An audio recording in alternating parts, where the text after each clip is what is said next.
Bonjour à tous, on est jeudi et le jeudi, c'est le baromètre des clubs français en Ligue des Champions.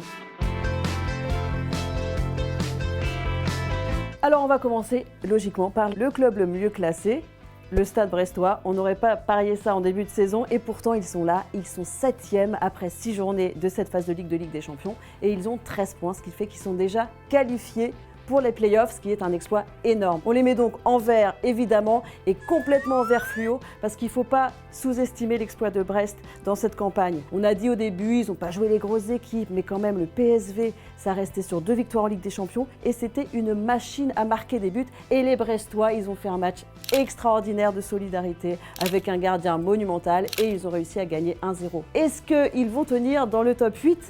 Pourquoi pas ?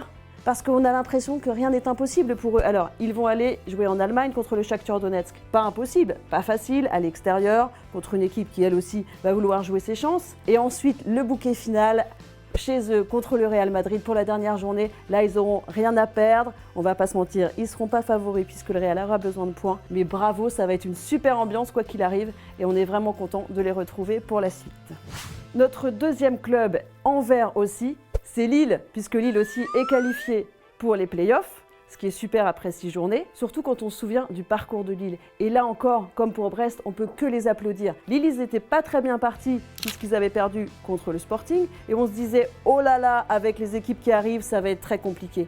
Mais quoi, ils ont battu le Real Madrid, ils ont battu l'Atlético Madrid, ils ont fait match nul contre la Juventus, ils ont battu Bologne, et ils ont regagné encore, et les voilà qualifiés. Et là, on peut dire bravo à ce club qui a très bien travaillé quand même sur le recrutement. On le voit, il y a des absents, c'est pas grave, il y a du talent à tous les postes, il y a des cadres, il y a des jeunes, il y a un super gardien, il y a un super buteur et il y a un super entraîneur pour mettre tout ça en musique parce que Genesio, à chaque fois qu'elle a eu du coaching à faire, il l'a réussi. Et c'est super vraiment de voir un entraîneur français, ça fera plaisir à certains de voir un entraîneur français briller autant, gagner contre les gros et qualifier nos Lillois pour la suite.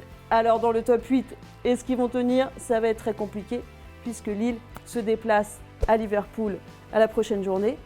Mais bon, on peut toujours rêver. Alors notre troisième club français, c'est Monaco, qui a dégringolé un petit peu. Ils sont 16e avec 10 points. C'est dommage parce que Monaco avait 10 points après 4 journées. Ils étaient bien partis, ils avaient battu le Barça et on les sentait lancés. Et puis voilà, une deuxième défaite, elle avait été très cruelle la défaite lors de la journée précédente à domicile contre Benfica où ils avaient perdu 3-2 alors qu'ils avaient vraiment fait un bon match. Là, elle a été moins cruelle parce qu'il n'y avait pas match avec Arsenal à l'Emirates Stadium. On a vu un gros écart dans l'intensité, dans le talent, dans l'organisation. Donc on va les mettre quand même dans le vert puisque 10 points c'est bien, mais un vert un petit peu orangé parce que la suite n'est pas simple. Aston Villa, d'abord, va venir à Monaco.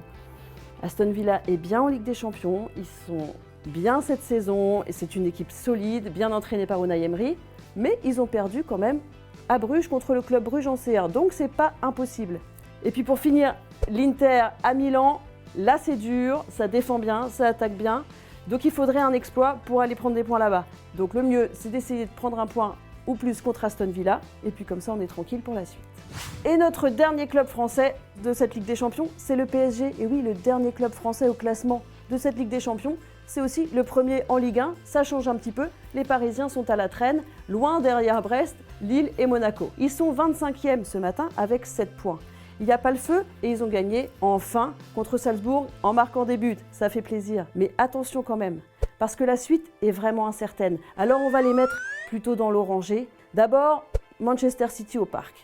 Pas simple, même si City n'est pas dans la forme de sa vie, on l'a vu encore, ils ont perdu à Turin hier. Mais bon, c'est quand même Manchester City et le PSG a perdu contre Arsenal, a perdu contre l'Atlético et a perdu contre le Bayern. Donc il va falloir peut-être à un moment donné sortir un petit exploit pour avancer dans la compétition. Et puis la dernière journée, on se dit ça va, c'est Stuttgart. Mais Stuttgart est à égalité de points avec le PSG ce matin. Et Stuttgart, à la prochaine journée, va jouer contre le Slovan Bratislava qui a 0 points et qui est en grande difficulté dans la compétition. Il est possible que les Allemands battent Bratislava et donc il est possible que les Allemands soient encore au contact lors de cette dernière journée où le PSG ira jouer à Stuttgart qui ne voudra rien lâcher devant son public. Donc attention les Parisiens, il va falloir hausser le niveau et c'est aussi la beauté de cette nouvelle formule de la Ligue des Champions, puisque Paris n'est pas du tout éliminé, n'est pas du tout qualifié encore. Tout le monde peut encore rêver à un barrage avec des gros, des moins gros. Il y a un suspense à tous les étages jusqu'au bout. Donc merci quand même à l'UEFA parce qu'on avait des petits doutes et puis on a hâte de voir la suite.